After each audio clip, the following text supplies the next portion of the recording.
One more. Stay behind the speaker. Stay behind the speaker. I'm the speaker. How can I stay behind?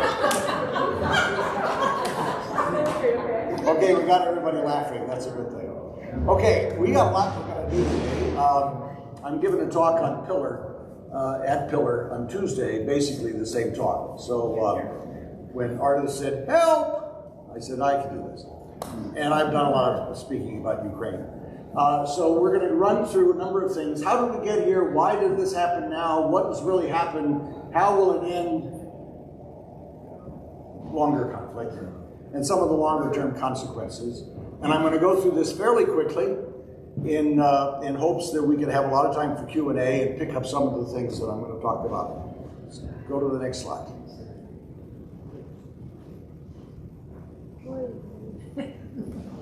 It's like the pointer's up there, but it's not on this screen. There we go. All right. The first thing we have to understand is Putin's got a worldview. And it's not one he just came up with last week. This is the culmination of something that's really been brewing since he took power in 2000. Having described the fall of the Soviet Union as the greatest geopolitical calamity of the 20th century, and he took power at really a low point in post-Soviet history. The economy had collapsed. GDP was down like 50% from what it had been in the Soviet period before Gorbachev made his reforms. So the economy was on its back. It was recovering, no thanks to Vladimir Putin, it was recovering because oil is the great export, and the oil prices that had been low in the 90s shot up beginning in 1999. But he began to talk about, will this work? Began to talk about what he called the Ruski Mir, the Russian world, and he began to talk about compatriots. And this is a cultural identity issue. And this has been at the root of his view and all of his writings and speeches and so on about the world since he took power in 2000. It is not just Russia as a state, but Russia as the head of a civilization. And you can remember from your grade school, right, or high school, the third Rome and all the rest of it. And it is language, culture, history, values, it's a culture war. This has been part of his national security strategy. It's also been a demographic strategy because the Russian population has been declining. Not enough new Russians being born and so on. So it was a way of recruiting Russians in former Soviet states, Russians in other countries to come home to Russia. It didn't work out very well, but it was part of that. He's had an advisor through all these years, a gentleman by the name of Alexander Dugin, who wrote a book that Putin refers to a lot. It's called The Foundations of Geopolitics, written in 1997. And he basically, Dugin's a fascist, to put it bluntly. He describes the world as the Atlanticists, that's all us Western folk that believe in these crazy liberal ideas and so on, versus the Eurasianists. And in his view, not surprisingly, Russia is at the core of that continent, and Russia must dominate that continent.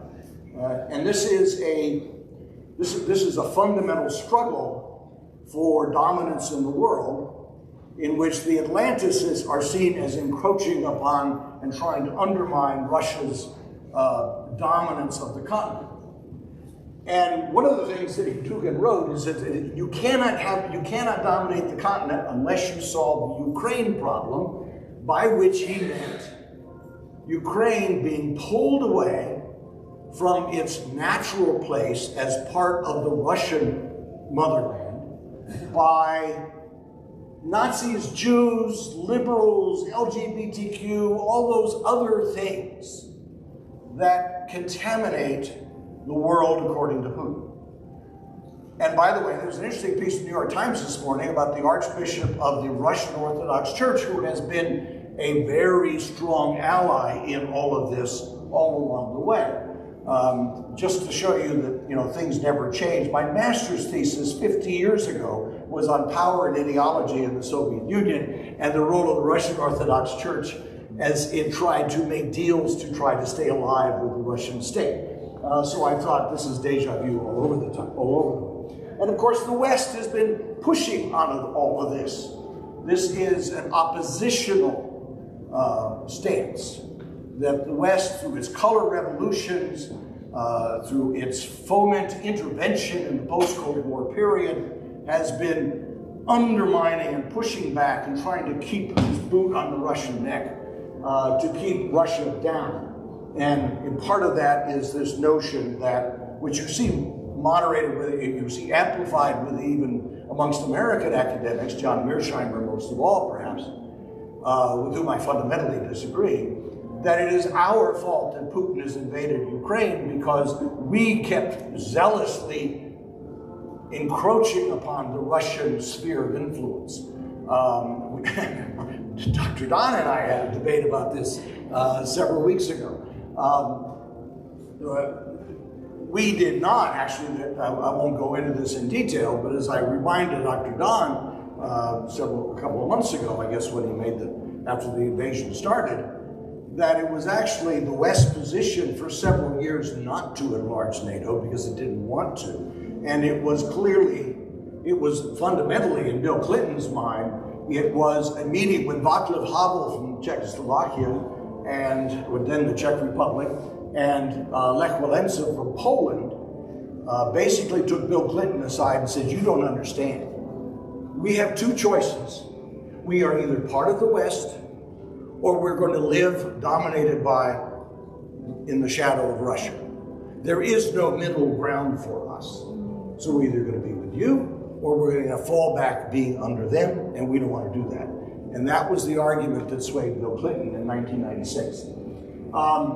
So this is Putin's worldview. They're all out to get us. They're all out to undermine Russian influence in the world. The historical record is much different than that, but that's the narrative that he keeps perpetrating. And it's not just one he made up this year. He's been saying this over and over and over again since really he took power in 2000. Nope. Okay. Too tight. Oh. I did it. Do it twice? No, I did it. You did. Okay. All right. This is the invasion of Ukraine is unique, but it is also part of a pattern. It is unique in its size and scale and intensity, but it is not unique in terms of trying to deal with the former Soviet states and to maintain Russian influence amongst Russian-speaking communities that were largely exported to these areas under the Soviet Union to Russify these non-Russian areas. So you'll remember in Georgia in August of 2008, there was an invasion of South Ossetia, but actually back in 91, with the fall of the Soviet Union, Russian troops stayed in Abkhazia, and there was a civil war in Georgia here at the time. Back in 91, and there's still Russian soldiers there. There's still Russian occupation of South Asia with soldiers there, basically giving to all the Russian speakers that are there, would you like a Russian passport? We're going to make you Russian. We're making you part of the Ruski Mir.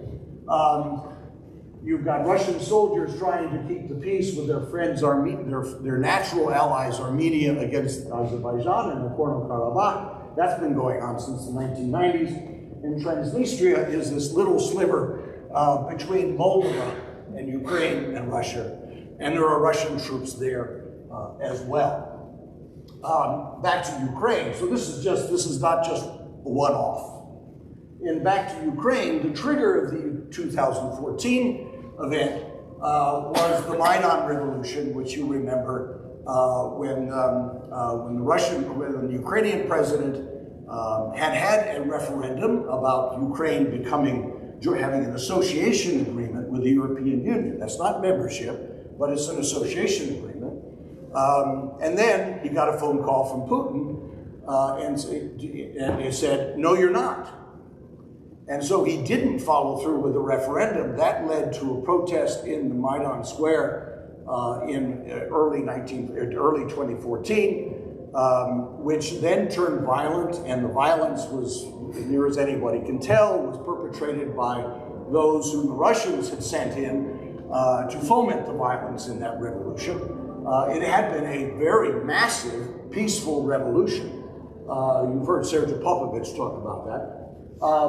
And Then the parliament did something stupid. The new parliament, after Yanukovych was thrown out, he fled the country. They had a new government. And the parliament, one of the first things they did, and this wouldn't make any sense in this country, but it makes a lot of sense in this part of the world. The first thing they did is removed Russian as an official language of Ukraine, which was a signal to all the Russian speakers in Ukraine that you are now second-class citizens, and in that part of the world, banning the language is simply the first step of a lot of really ugly things that are likely to follow. So I wouldn't be surprised if Russian separatists out here in the East, mostly Russian speakers, picked up the phone and said 911 Moscow, right? So you had separatists here that basically the Russians came in and kept the peace, as it were. They've been fighting there ever since. And you remember in February 2014, they annexed Crimea, which is here, which, Khrushchev, I mean, it had been part of Russia. Khrushchev gave it to Ukraine, but of course Ukraine was part of the Soviet Union at the time. So annexed Ukraine. NATO's response to all of this was, well, Ukraine, you're not a member, so there's no Article 5 guarantee on our part. And in fact, both Germany and the United States did not want to give any lethal military aid to Ukraine. And the reason for that, which I think made sense at the time, was the Ukrainian military had no capability. So to provide lethal military aid at that time to a military that had no capability to defend against the Russians, much less uproot the Russians out of the East, would simply encourage a war that really wasn't going to end well for Ukraine if they wanted to escalate it. We can argue whether that was a good decision, but that was the argument. And what the United States did was reinforce all the NATO frontline states, the Baltic states, Hungary, Romania, Bulgaria, and so on. There was a political process that created some, nobody go past these areas, these are demilitarized zones, troop withdrawals that never happened, and so on. And that war has been going on quietly as a frozen conflict, much like those are frozen conflicts. And the assessment was, Putin was happy with this outcome. He had made his point. He had kept faith with the Ruski Mir. He had kept faith with the Russian speakers in the Donbass area, the separatist area in eastern Ukraine. He had kept faith with all of them. Then, 2022. This map was from before the invasion, and all these red dots are Russian military concentrations, including up in Belarus, which I've always said, Lukashenko has been president of Belarus since Belarus broke away from the Soviet Union in 1991. So he's been there a long time. I'd call him a wholly owned subsidiary of Moscow. But he's in an interesting situation. We can go back to that in Q&A. The expectation was that Belarus was going to join Russia in this invasion. And in fact, Belarus has not, which I find interesting for a whole lot of other reasons. But there were about 140,000 Russian troops and about another 50,000 that were already in the Donbass region in eastern Ukraine. Almost half of the total active soldiers in the Russian army. And I say active, I'm not counting reservists, and I'm not counting conscripts. Because the new conscripts aren't reliable. And there's actually a Russian law that the conscripts don't get sent into combat. So they don't have to mobilize. As you're going to see, they've lost a lot of this. And so Putin now has an issue about whether he's going to mobilize, and I'll come back to that. They had about over 10,000 armored vehicles, tanks, infantry, fighting vehicles, and so on, not counting trucks and command and control centers. NATO drew a red line, said we're not going to get involved directly. That's going to be escalatory. That's simply going to feed into the narrative. And I will concede that about 10 days before the invasion started, I was giving a talk in town someplace. And it was about Ukraine. It was also about Taiwan. And my logic at the time was, no, there will not be an invasion. So I was wrong. So was everybody else, so I feel I'm in good company. But my reasoning was, and I did give myself an out, I said, look, here are the costs that are going to accrue, and here are the benefits, which I've always kind of likened to the dog chasing the truck. When you catch it, what do you do with it, right?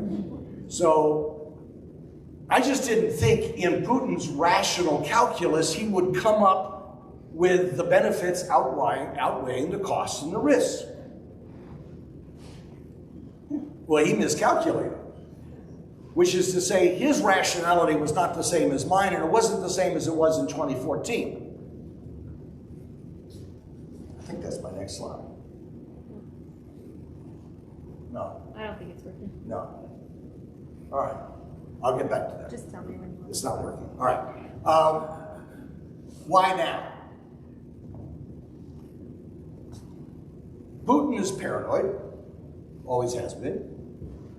He's spent the entire COVID period in a Howard Hughes type bubble. You see, even now, when he has a meeting with somebody, he's at the end of a table that the other guy's back over by Rich Wall, right? That far away. He surrounded himself with hawkish advisors and a very narrow group.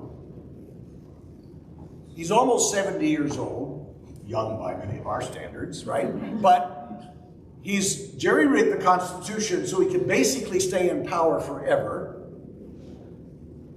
And he's thinking about his legacy. This is unfinished business. He looked at the West, he saw the Biden administration. Well, he didn't get what he wanted from the Trump administration. He saw the Biden administration, he saw domestic struggles, polarization. His assumption is that the West is divided and weak anyway. Europe is divided, and he's done a lot to contribute to that. So he calculated that the risks were not as high as they might have otherwise been. And so his rationality was different. There was no trigger to this. In fact, the irony is that back in 2014, Georgia, Moldova, and Ukraine all became association members of the European Union, which is what the Maidan Revolution was all about. And that happened in December 2014, even though the Russians were occupying eastern Ukraine at the time. So you can't see all of these, just kind of blur your eyes. There's actually, if you're interested in this, there is a website called understandingwar.org, which is the Institute for the Study of War. They do a daily update.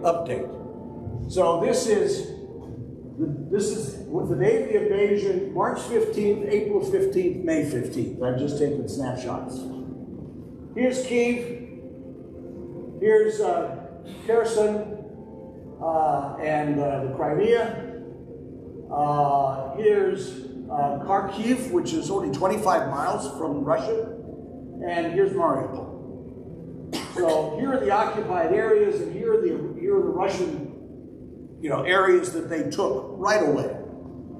Right? Fast forward a month, they're making a lot of progress in the north, a lot of progress in the east and the south. But by the middle of April, they've bogged down. They never got to Kyiv. They were not able to take Kharkiv. They have taken Kherson.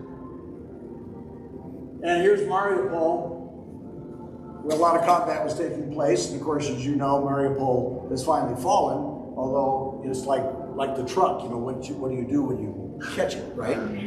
In this case, the truck is totally destroyed, but I caught it. And so here we are in the middle of May. Kharkiv, there's a counteroffensive. There's a counteroffensive here in Mykolaiv. Here is Mariupol, fighting still taking place. And here is in the Donetsk region, which they supposedly have taken control of.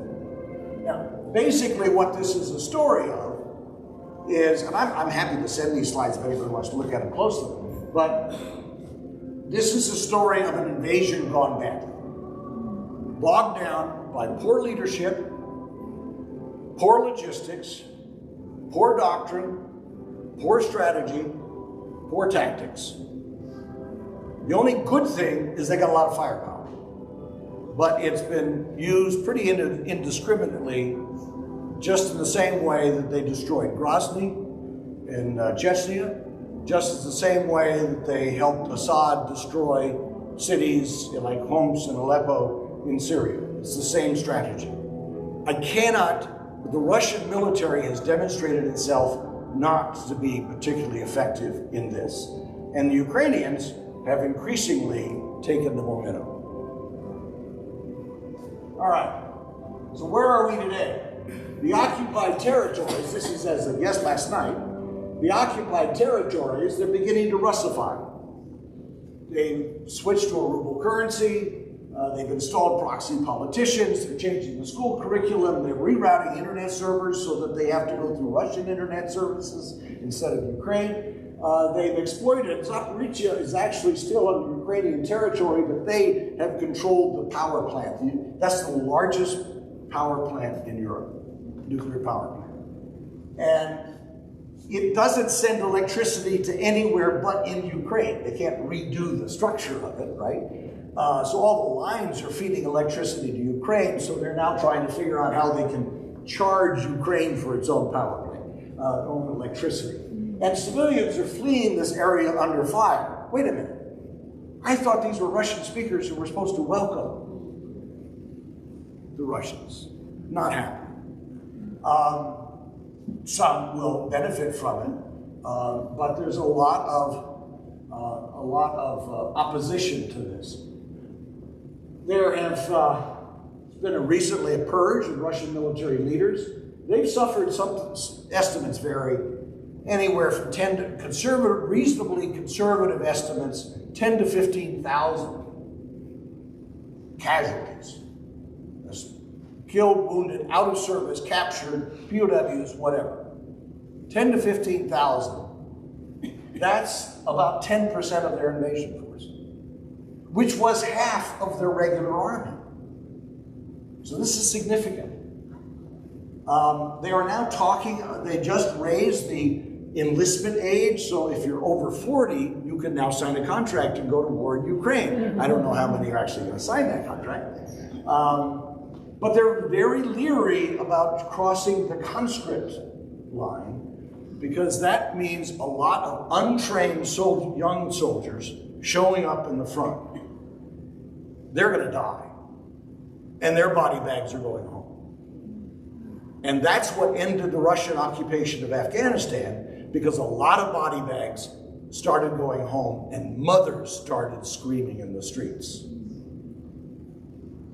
It's one thing to take, and they did in the first week after the war started, filled about 15,000 people in their jails who had been protesting in the streets. But when the mothers come out and protest, in the immortal words of the Wizard of Oz, that's a horse of a different color.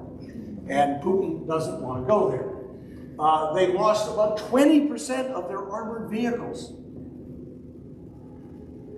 20% in a war they haven't fought. Now, they totally miscalculated on every single level on this war. There is growing dissent at home. There was always an anti-war sentiment at home, and those have largely been sent back to the sidelines, protesting in the streets, saying, even calling it a war will get you 15 years in jail.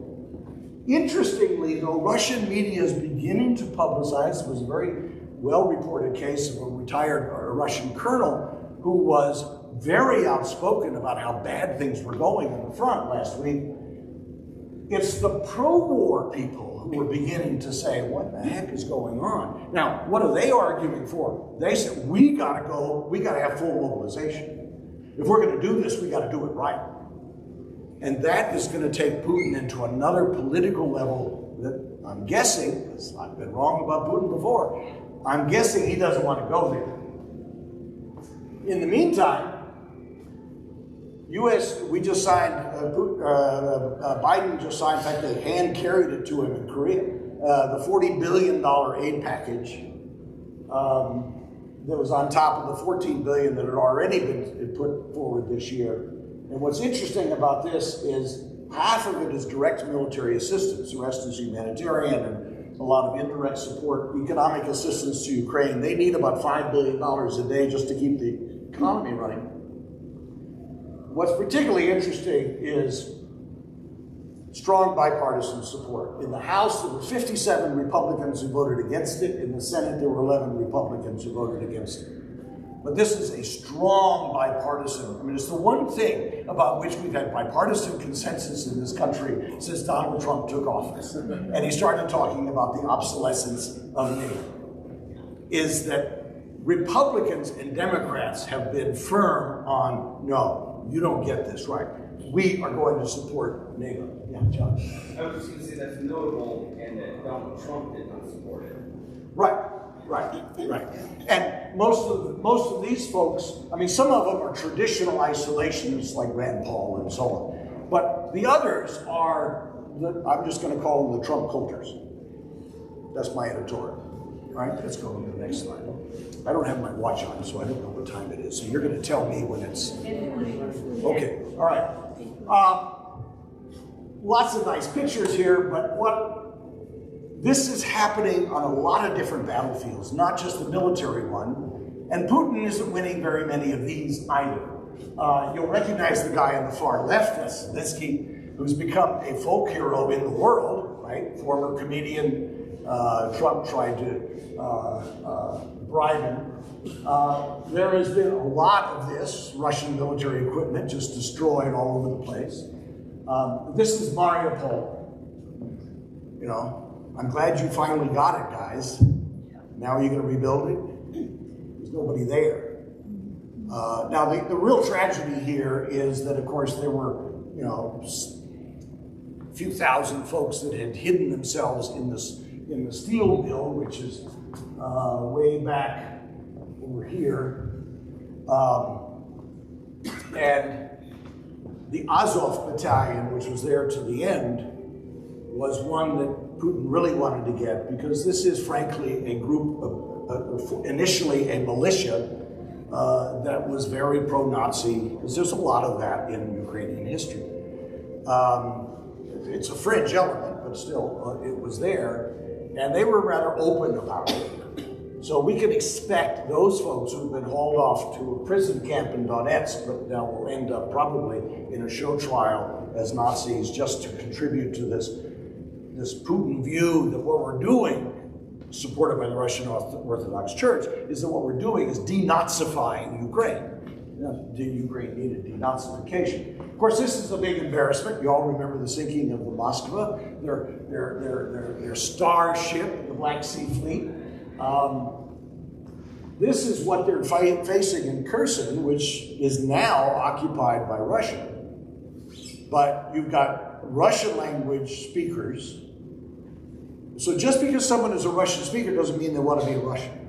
And political polls over the last several years, even in the occupied regions of the East, have shown that, you know, so I want to be able to speak Russian because that's where I grew up, and I've got friends and relatives on the other side and so on. We go back and forth because that's the way it is. But I like to live in Ukraine. They didn't really care whether it was Ukraine or Russia. They wanted employment, they wanted a job, right? So now what is Putin going to give them? But this has polarized Ukrainian society, even in the East, and even on, I mean, Kharkiv, a valiant resistance effort 25 miles from the Russian border, mostly Russian speakers, the second largest city in Ukraine. This is what you've got at home initially, is a lot of public protests pushed back by police. This you'll recognize as the Brandenburg Gate in Berlin. And I just came back from the Czech Republic. The Ukrainian flag's all over the place. I should have put it in here. There's a picture of a statue of a knight with a shield. And the shield now has a Ukrainian flag. I should have put it in. But what's particularly interesting about Germany, I mean, they just had an election. Angela Merkel retired. Social Democrat, Green. Hard line. No Nord Stream 2 pipeline. Sorry, we're not going to do it. Sorry, Russia, we're closing the deal. German lethal military aid to Ukraine. Not just military assistance, economic assistance, but lethal military assistance, weaponry, ammunition, Javelin missiles to Ukraine. This is one of the the smaller subtext of this whole conflict is that Germany's security policy has done a 180, well, maybe not quite 180, but certainly 150, just because of this. If you read Cyrillic, you recognize this. Of course, you recognize it anyway. McDonald's, right? They've shut down. This is from the European Union, but it's symbology of all the things that Russia they're not going to do. No travel, no internet service, no communications, no banking, nothing. And of course, the big story of the last week is that NATO is going to get 2 new members. Turkey is good. I worked with the Turks when I was doing arms control back in the early 90s, and the joke was always that with the Turks you have to buy the rug twice. They would always come, you could always count, the Turks, they have to buy the rug twice. They would always, just as we were about to close the deal with the Russians, they would say, oh, there's one more thing. Just this little bitty thing. So Erdogan's going to have his day, but we can go on. I think that will happen. All right. How will it end? Not well. Zelensky just made a speech yesterday. He said it's going to end by negotiation of some sort. But I'm hard pressed to know what that negotiation is going to look like. These were Putin's opening demands in March 2022. Ukraine neutrality.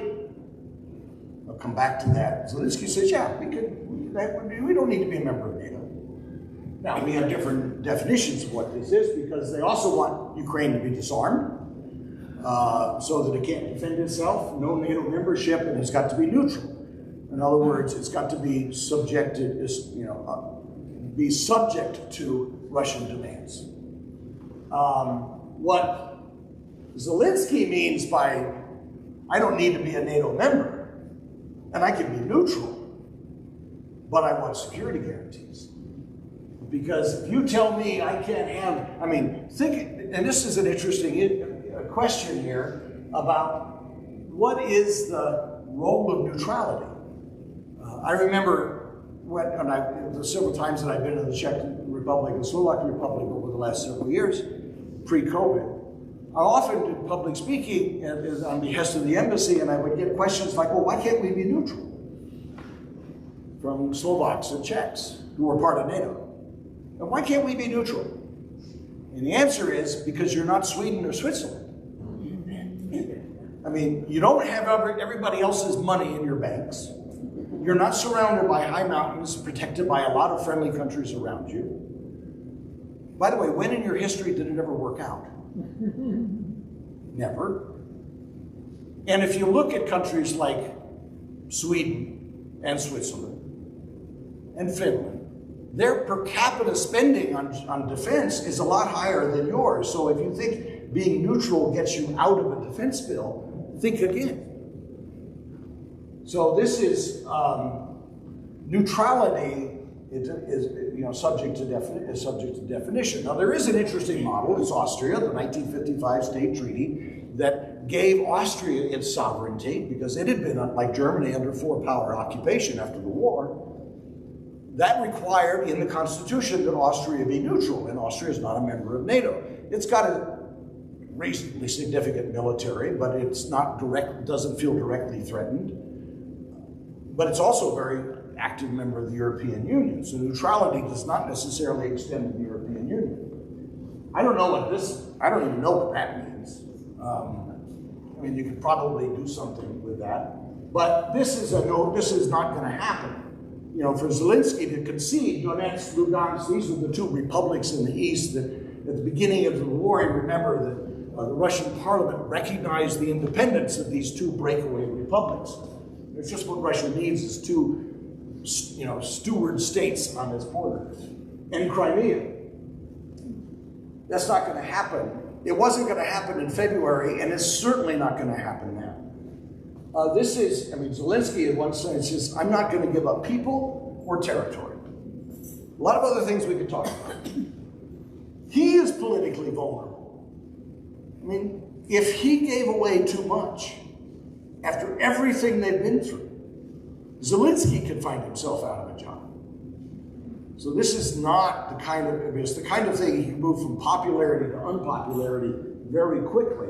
And of course now there is a sense that we can maybe kick the Russians out of the East. That's going to be a hard slog. I don't know that that's going to happen. And now we have two issues that barely make their way on the negotiation package. But it seems to me part of this has got to be, okay, as part of a negotiation package, by the way, who's going to pay for all this cleanup? Who's going to pay to rebuild what you, Putin, have destroyed? You think the European Union is going to pick up that bill? Probably at the end of the day, the United States will, much like the Marshall Plan. But there's got to be something in here for Putin to pay. And it's accountability not only for the physical damage, but also for the war crimes. And these are issues that are going to dog any negotiated settlement that are going to happen. And the point of all of this is to say, short of any clear victory on any side, I don't see the Russians winning. I don't know that I can say that I see the Ukrainians winning if winning means kicking the Russians out. So I see the most likely thing is a frozen conflict, that Putin has clearly decided that, okay, just consolidating the East, and if you go back a slide or two, the one thing he has gained, one more, he has gained a land bridge to Crimea. And he will fight, like they have since 2014, to pacify this area. And then, so I would expect the most likely outcome is this war is going to go on for a long time, on a low-level war. But Putin's got some huge military choices to make, and the West will have some choices to make. Let's go to the final slide. All right, a couple of points on longer-term consequences of this war. This is a global war. A lot of people say, well, is this the beginning of World War III? Well, not in the sense that you and I might imagine a World War III, but this is a war. China, Xi Jinping and Vladimir Putin signed this 5,000-word plus document in January that they were friends in all things. Now, I wasn't there, but I got a reasonable stack of $20 bills to bet that Mr. Putin did not pick up the phone and say, by the way, President Xi, I'm going to invade Ukraine tomorrow. So this, I think, has caught the Chinese by surprise, and it puts them in an interesting box because they have been, we are the future civil leader of the world. We are a third of the world's population. We are a great power. You have to listen to us. And our moral standing is not democracy and free markets, but it is about non-interference in internal affairs of other countries. Oh, wait a minute, my buddy just did that. So China has been reserved, trying to play both ends against the middle, but they're certainly a part of this. And the biggest things, and we see this, is a global food crisis. Because a substantial percentage of the grain sent to, particularly to the developing world, comes from Ukraine and Russia. And energy, it's Russia's major export. Of course, now, as a retaliation to sanctions and joining NATO, they've said Hungary, Poland, now Finland, no gas, sorry. And most of these countries, particularly the former Warsaw Pact countries like Czech Republic and Hungary, they are 100% dependent upon Russian gas. Now, as we move into the summer, that becomes less important, and there are alternatives that will take time. Finland has been planning for this for some time, and they've got some reserves, and they said, well, okay, we'll be fine. But if you want to understand inflation in the United States, look to a lot of this, right? And the expectation that this was going to be a short-lived war. So most American oil companies have not invested in a nickel in opening up new production because they didn't think it was going to be worth it in the long run. That's not a government policy, that's a private sector policy. This is really ugly, right? General Milley, Chairman of the Joint Chiefs of Staff, gave a commencement address at West Point this week, and he talked about high-tech war of the future and so on.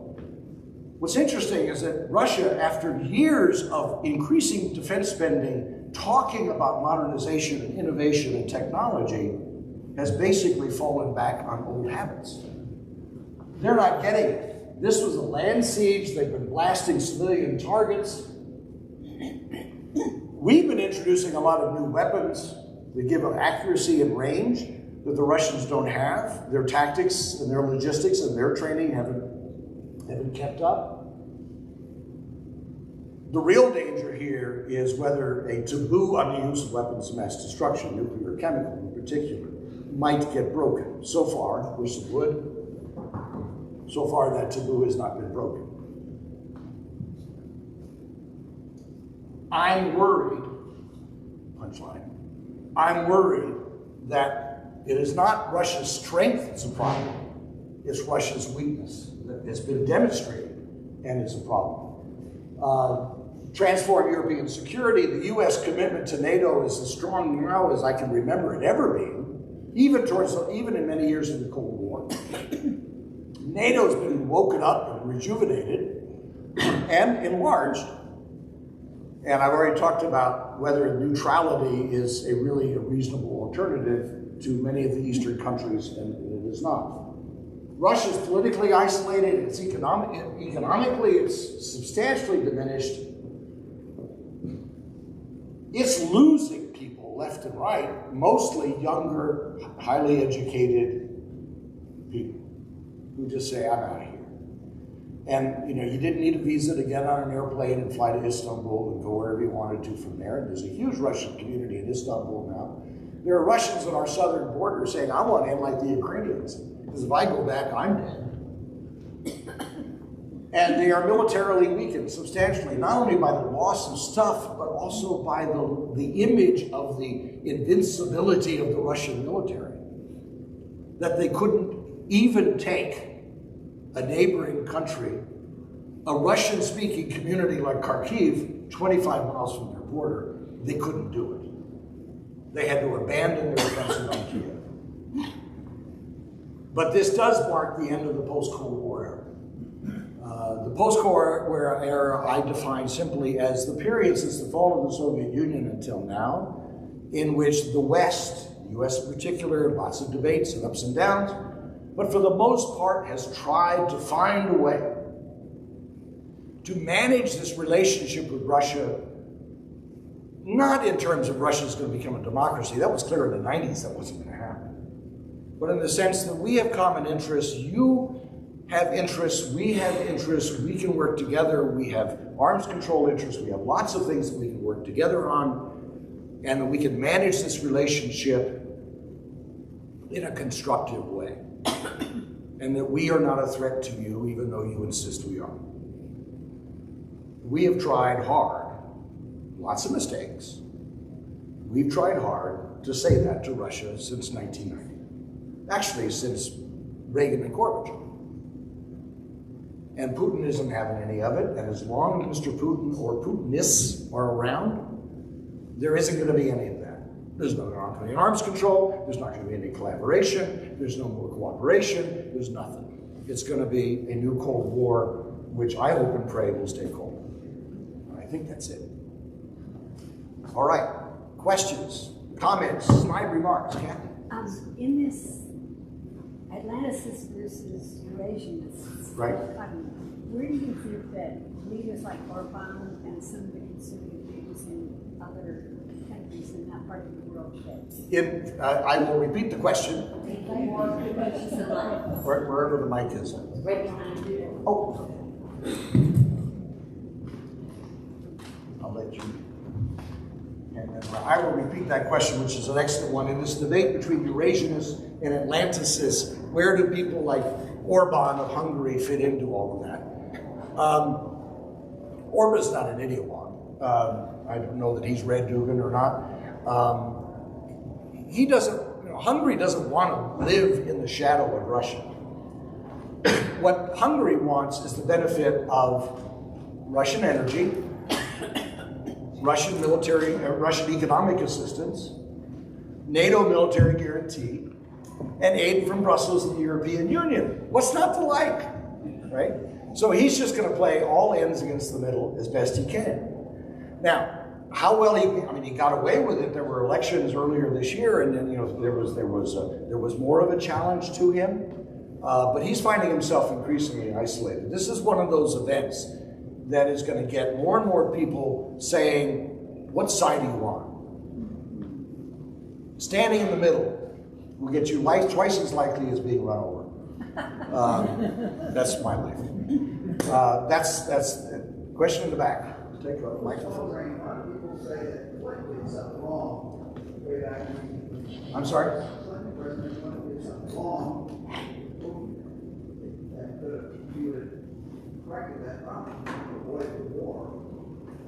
Yeah, that's the Mearsheimer argument.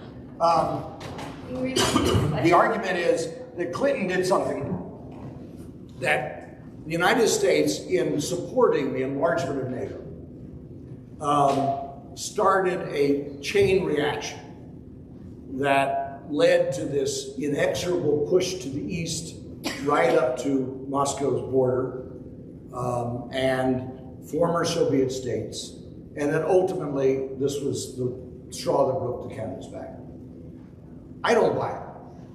As I said before, the United States position, and I was in Vienna in the early 90s when the Czechs and Hungarians and Poles and others were coming to us and saying, "You don't understand, we have to be part of the West."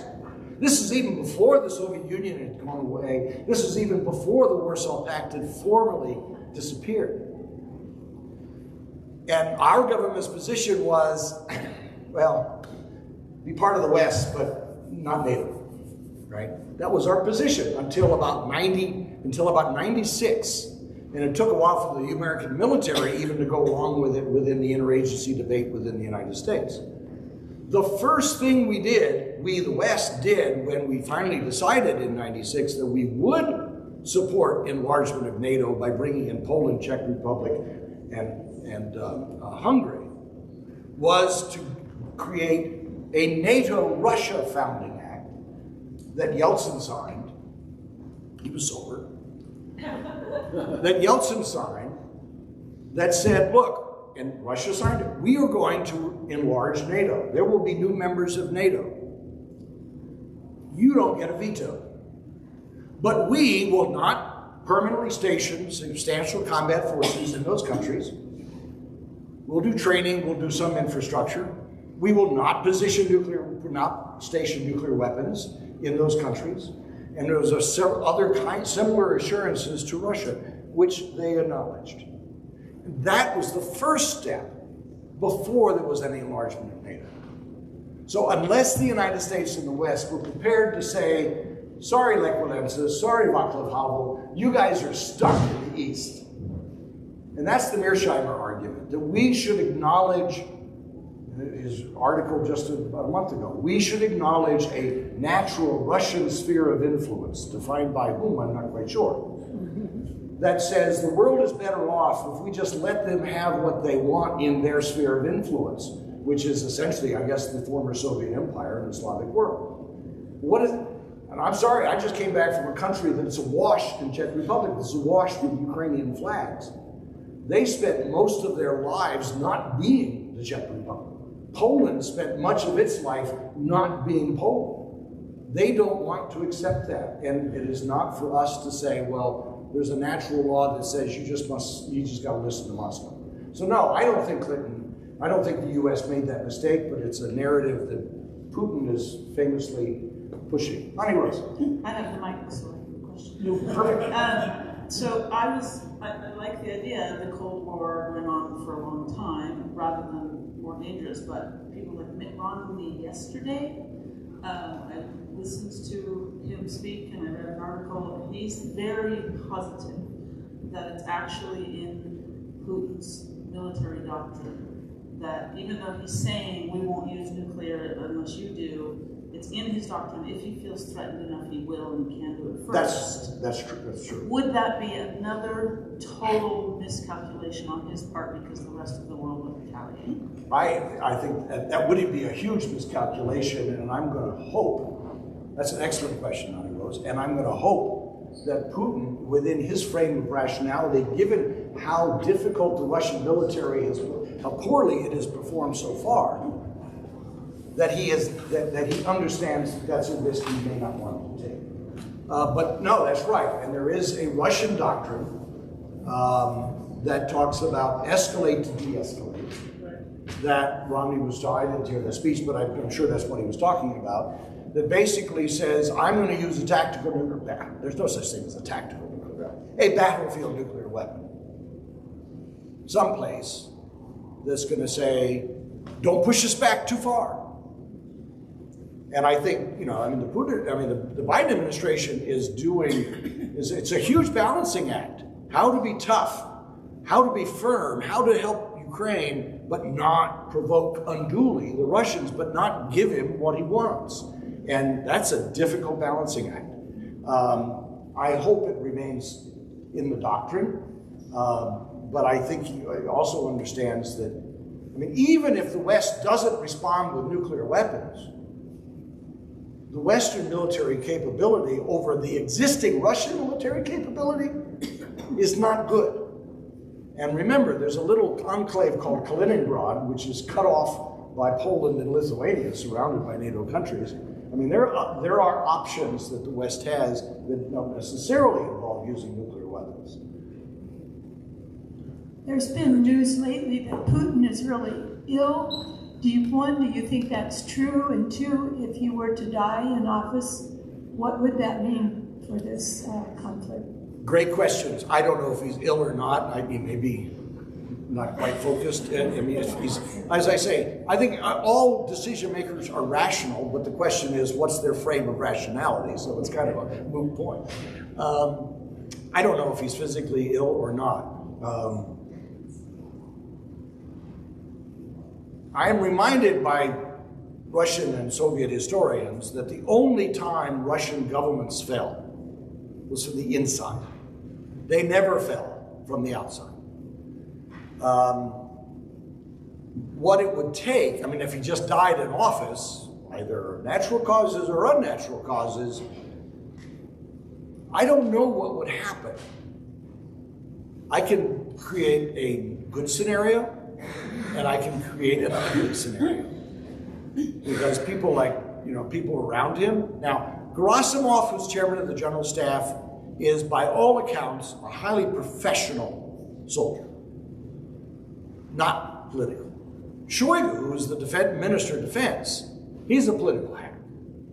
So, you right there, you've got a scenario you can point to that might be good and one that might not be good. And I don't know. There would be chaos in the inside. That they can de-escalate or they can escalate.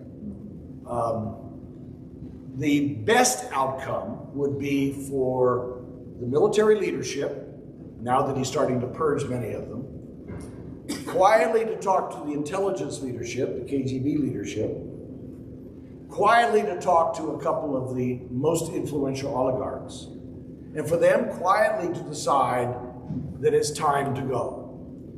And then it becomes simply a matter of marching into Putin's office with guards, getting through Putin's and neutralizing, hopefully in a peaceful way, the people around him who basically say, it's time to go. And then they would orchestrate a peaceful and constructive transfer of power.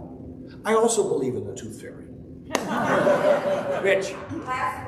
Last question. I'll stick around. I'll defer. You just answered my question about who would stand up to Putin's side, so I'll let somebody else ask the last question.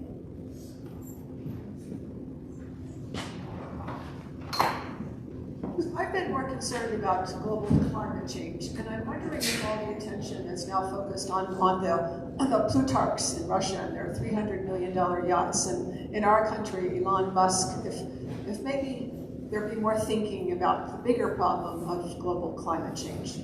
Well, I would hope so, but you know, there's that old thing about the urgent and the important. And I think where that issue of climate change and how do you respond to the current, not just military crisis, but economic crisis, they come to head. Because it is, well, I think it should be politically sustainable, but I'm not sure that in every Western country it is politically sustainable for energy prices to be what they are. And I'm not just talking about $4.09 at the pump.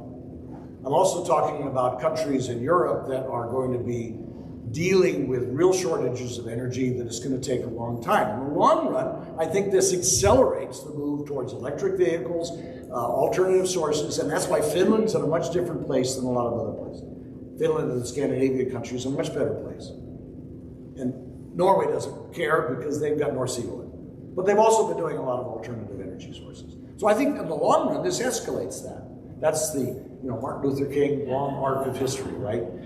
But in the near term, since U.S. oil companies are not raising production because they've shut down things and don't want to invest in starting them up again, then we're off talking to Venezuela and Saudi Arabia to try and deal with the shorter term process, right?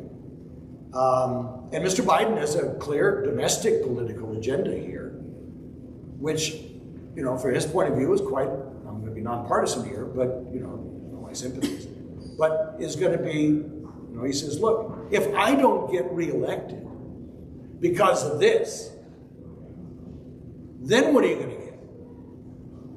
So for all the climate change, he's not said this out loud, but if I were Biden, I would be thinking this, for all the climate change activists out there, I get it, but it ain't going to do anybody any good if the elections go different ways. So these are all the pushes and pulls on all of this. Thank you all for listening. I'll hang around.